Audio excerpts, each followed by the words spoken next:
Welcome back, IU fans, to the IU Report with Grant Shouse and Mike Hutsell. We're back here in the off season to talk about.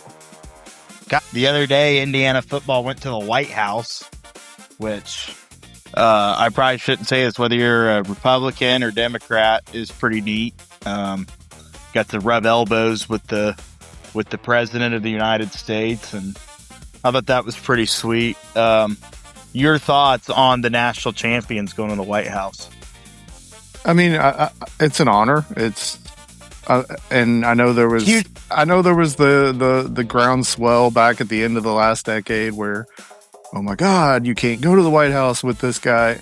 I think people are starting to realize still, if you win a title, it's an honor, regardless of who's holding the chair. If you like them politically or not, it's an honor to be at the White House and to represent your university and to be honored as the champion by the President of the United States. If it was Biden, if it was Trump, if it was Gavin Newsom, whoever the hell you think is going to be in that seat at one point or another, it's cool to see your team standing there at the podium being the talk of the day. So this isn't a political, I can't believe they did that. Good on Fernando for not going. Fernando didn't go for any political reason whatsoever. So I'm glad they went. I'm glad they got the honor. I'm glad that it infuriated 47% of the fan base who wants to be stupid and turn everything into a political debate. Just let the kids be honored for doing something that literally no one thought was ever going to happen. And it happened. So let's continue to rake in the benefits of it. So I thought it was cool to see. I thought it was cool. Just to reiterate what you said, I'm not sure it really matters who's holding the seat, just due to the fact that there are cool things that come with it. And that certainly is one of them, where you come out and you get to go to the White House, get to go to Washington, and get to celebrate a national championship team. We keep saying like we're finally closing the door and we're closing the book on this past year's national championship team. And when you had the guys drafted and all this stuff, you close the book. I think now that you kind of do close the book with going to the White House, and we've been on to next year, and that kind of transitions us into our next thing, which is next fall, which is this coming fall, which the season's going to be here before we know it. Now, it'll start getting long in the middle of August when everybody on social media is counting down the days to college football, and you're just ready for the North Texas Mean Green to roll into town. Indiana, of course, brings in one of the best portal recruitment classes in the country. You add multiple 4-stars, you get a decent quarterback, you get some nice supporting pieces on both offense and defense. You've completely reloaded your arsenal after everybody thought, oh, well, their greatest team ever is losing. No, I'm not going out and saying that this team's as good as last year, because they may not be. They might. I don't know. They might. But I think that Indiana's still here with the guys they're bringing in. When you bring in Josh Hoover as your quarterback, you do have Nick Marsh coming in as a wide receiver, Joe Brunner on the offensive line, Turbo Richard in the backfield. Great name, by the way. And then, you add your defense with Toby Osunsami and AJ Harris, who at the time when he committed was the highest recruit in the history of the program. Chidi Obizor, I'm guessing is how you say it, coming over from Kansas State, Preston Zachman from Wisconsin, Josh Burnham from Notre Dame, Carson Williams comes over from Montana State, who was national champion at the FCS level, and then also Quan Sanks, a safety coming over from Cincinnati. That's not even everybody. Those are just kind of the standout guys, and we just named a lot of them. So Indiana reloads the new roster here, and I'm really excited to see the product they could put out on the field. And we're going to kind of talk about what they did here this spring. And you left off one name that I'm kind of intrigued by. He's not getting a lot of talk, but They have obviously Charlie Becker and Nick Marsh at the receiver spot, but they added Shaz Preston, one of the top receivers Mhm. out of Tulane, which, if you remember, that's a playoff team from last year. So, and Yeah. I racked up some yards with Shaz. I'm not gonna lie, in NCAA football last year because Tulane was one of my dynasty teams based on their uniforms. You did a And dynasty? oh, I'm a like year 9 of my Tulane dynasty. Really? Yeah, the uniforms in Tulane are immaculate, so I had to go with them. Indiana was too easy to play with; they were too good. So Yeah. I was trying to build a program. So Shaz was one of my guys, man. That was my leading receiver. Really excited to see what he can actually do on the field in Bloomington next year. And then, like you said, with Shaz Preston, then you have Tyler Morris, who's coming back, who missed all of last year with an ACL injury. He played at Michigan. And then also guys like LeBron Bond, who's been in the program now. And then you elevate him up on the depth chart. They're a very deep group at the receiver position. And you talk about how deep the defense could be with who they're returning, where you have Isaiah Jones coming back, and then you add the guys that you had coming back. Amari Farrell's coming back next year. Jamari Sharp. This is still going to be an elite group. And on top of it, not only do you retain a lot of your defense and you retain some guys on offense, especially on your O line with Carter Smith coming back, who's an All American. You retain your coordinators as well. You retain all of your assistant coaches minus Chandler Whitmer, who left for the NFL. And then you brought back Tino Sunseri, who left the previous offseason and go be the offensive coordinator at UCLA. Whitmer goes back to the Buccaneers, and then you bring Sunseri back to replace him. So it's not really been a revolving door of assistant coaches for Indiana, fortunately. You did lose your strength coach in Derek Owings, but replaced him with another new strength guy as well, who's also worked for Signetti at Elon. So there's a lot of big names coming through the doors every single day, and you got to go out next year and try and repeat what you did this year. Yeah, and everybody talks about, obviously experience was huge. Experience with SIG's system was huge. The guys that they had last year started with SIG, they moved along with SIG. They were experienced older guys. The joke in the SEC is Indiana won a title with a bunch of 26-year-olds, but we all know that wasn't necessarily the case. But it'll be interesting to see how SIG navigates guys who not necessarily have been with him this long. I think they've potentially upgraded the talent at these positions. Let's be realistic. These were JMU guys. They were group of 5 guys that moved up. If they were 2 stars, it was a bit of a surprise. So you're adding Marsh, you've got 2 potential NFL receivers and Marsh and Becker going into this season. You've got a Carter Smith, who is maybe a top 10 pick in the draft if the season goes right. So the talent could be upgraded. I don't know if you're going to be able to say you upgraded from a Heisman Trophy winner at quarterback, but receivers could be better.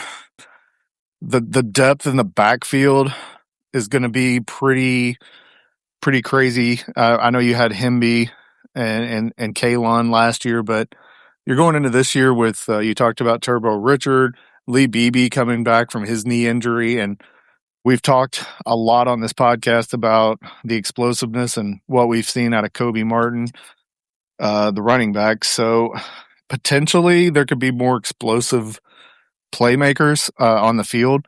So it'll be interesting to see how, but the experience with SIG isn't going to be there.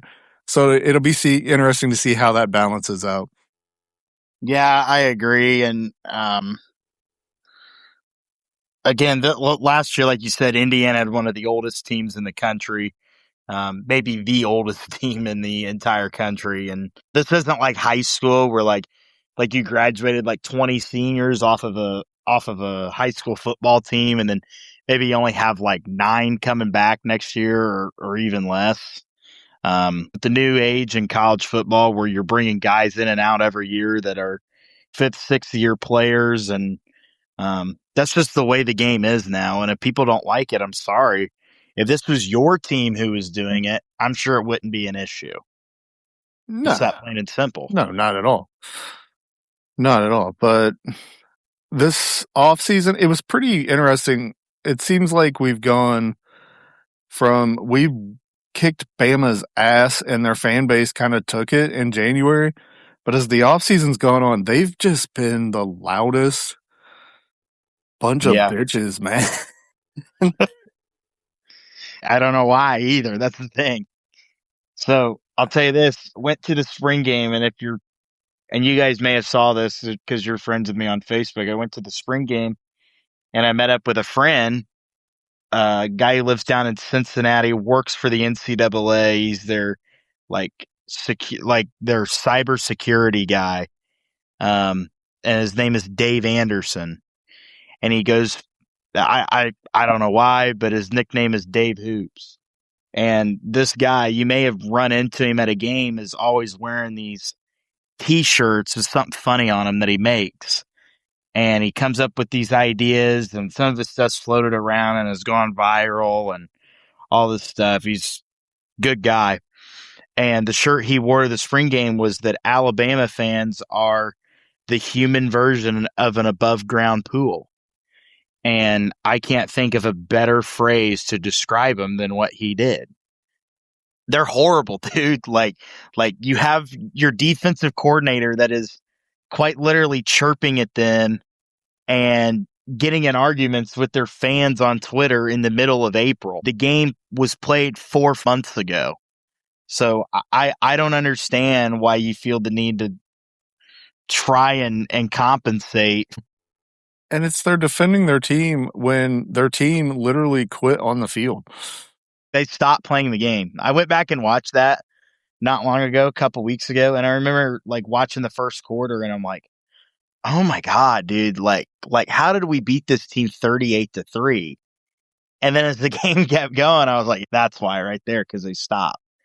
Ty Simpson got hurt. D'Angelo Pons absolutely decapitated that dude, and they fumbled the ball, and we recovered it, and it was over. The game was over.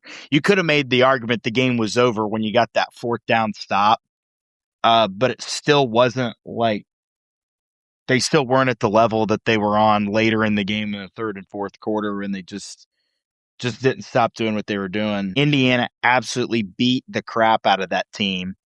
They beat the crap out of Oregon. My dad kept saying to me beforehand, they're going to boat race Miami, and they didn't. But this is what that team did. They beat the crap out of teams. I don't know if this team next year is going to be able to do that. They might. I'm sure they will. I'm sure they'll boat race Howard. I'm sure they'll boat race Western Kentucky. They might boat race Northwestern on Friday night, which brings me to my next thing. How do we feel about Indiana Northwestern on a Friday night, Mike? You know what Michael Jordan said? F them kids, man. I don't care about the high school games. I know You don't Tom care. Allen would. See, I hate to interrupt you, but like the only reason I care is because like I'm tied down with my broadcasting for high school on Fridays, and it makes me miss the game. That's the only reason I care. If I wasn't doing that, it wouldn't make any difference. But it's not about me. Tom Allen would like almost actively tell fans not to come to the games. Go watch a high school game, and which I was like, God, dude, you have to get people into your stadium. Don't de-incentivize people to go to the game. People are gonna. It's a national TV night now. It's great exposure to play on Friday night. People can complain about it, but it's not the 70s anymore. It's not the 80s anymore. These games get played. They are decided by television. Go look at how many millions of dollars Indiana is bringing in off of their TV deals. They'll be one of the highest paid teams next year off of this past year for the Big Ten's media contract.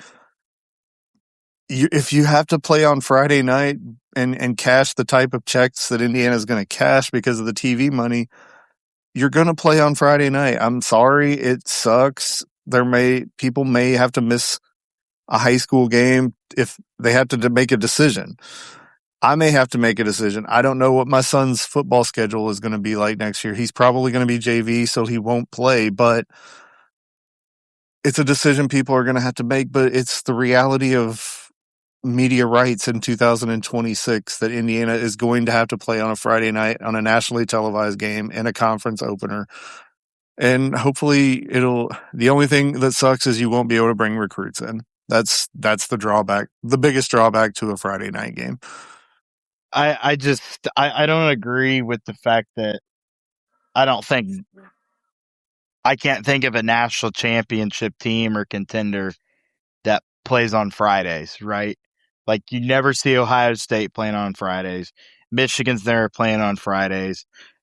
I think if you're going to have a game like that on a Friday, it's reserved for teams like Northwestern. It's reserved for teams like, Purdue or Rutgers or whatever it is. I honestly was expecting the Howard game to be moved to Friday. I could have lived with that, actually. I'll live with it either way. It's not, it quite literally is not the end of the world. Grant, It shouldn't be the end of the world. can I stop you and put your argument right in its place? Sure. You know who played on Friday night and lost their first game last year? Who? Miami at home against Louisville on a Friday night at the Orange Bowl. Remember the last time Indiana played on a Friday night? Last year, didn't they? Help me remember when they last played on a Friday. It was Indiana State last year, wasn't it? No, there's been one since then. Oh, it was the Oregon game. I was at that game. Yeah. So maybe playing on Friday bodes well for Indiana. And Signetti has said in the past and said this last 2 years, I've played on Saturday, I've played on Sunday, I've played on Tuesday, played on Friday. Don't care when we play as long as we can go out there and beat somebody's ass. So Oh wait, you know what? Let's look at Friday night performances under Sig. Now that you've brought it up. Yeah. I already know where you're going with it. His first year, they beat Indiana State, I think. It was Western Illinois. It was one of the nights that Franklin College gets mentioned in a national broadcast because they beat them like 73-0, and it was the last time it was Franklin College that they beat that bad. Let's go to this year, Indiana State, Friday night. Hey, guess what? Indiana played Purdue on Black Friday last year, Grant. True. You were there. True. I was there. 56-3. Yep. Indiana played Oregon on a Friday night. I think Sig's track record on Friday is pretty freaking good. So maybe we should try to get more Friday night games. All right. Moving on to basketball. Indiana, the Big Ten announced their opponents, like conference opponents, not when, but where these games will take place for every Big Ten team and their opponents. Of course, you play everybody, but you don't play everybody twice. Indiana will only play Maryland, Northwestern, and Purdue at home and away. So they'll get a home and home with those three teams. They will welcome in Illinois, Michigan, Michigan State, Ohio State, Rutgers, UCLA, and USC into Assembly Hall. And they will go on the road to Iowa, Minnesota, Nebraska, Oregon, Penn State, Washington, and Wisconsin. And I got to tell you right now, Mike Hutsell, that home schedule with at least Illinois, Michigan, and Michigan State, and then UCLA, who's not bad, that's a gauntlet at home. It's a gauntlet at home, but at the same time, you couldn't ask. It would be a bigger gauntlet if you were going on the road to play those teams. What makes you feel a lot better about those if you bought season tickets that you're going to get those games at home next year too? We all know Indiana's not going to play anybody good in the non-conference in Bloomington, so that's at least going to make you feel a little bit better about a season ticket purchase. But hey, Grant, we know for a fact you can lose 5 games at home and finish 7th in the conference. And as long as you win the Shamrock Shootout and in March, they're going to give you a 2 seed you didn't deserve anyway. The precedent's right there in front of us from this past season. So with Purdue, so let's just, it doesn't really matter how many games you lose at home as long as you can play well for one weekend in March and all sins go away. I think DeVries needs to have a strong second season. There's no doubt about that. I think the key to winning in the Big Ten is win as many home games as you can. Try to split on the road. that's your best chance of winning the conference. But there's going to be 4 or 5 potential losses at Assembly Hall this year. Illinois, in my opinion, will go into the next season number 1 or number 2. Michigan's the defending national champion, Tom Izzo. He hasn't had a great offseason, but he did land a big man from Charlotte recently that's going to be that plodding white dude in the middle that probably hits 18 to 19 footers in his sleep like Tom Izzo seems to have every year. So UCLA, who knows what Mick Cronin can put together, but they went out there and won last year. But I would much rather do the Pacific Northwest trip with those two teams, Oregon and Washington on the road, than go to USC and UCLA. So Ohio State, no trip to Columbus next year. I think that's a sleeper good team in the Big Ten next year. And let's face it, you can't get every game at home. We're going to go to the Kohl Center and lose. You have 2 losses now scheduled because you play Northwestern twice. I don't understand it, but I don't necessarily want to go to Iowa and play McCollum out there, but I feel better about going to Iowa City than I do Ann Arbor. Thanks so much to Mike and Grant. Thank you so much for listening. Please do us a huge favor and share this podcast with an IU fan in your life. Help us spread the word that the Central Indiana Sports Report is talking about what Central Indiana sports fans are talking about every single day.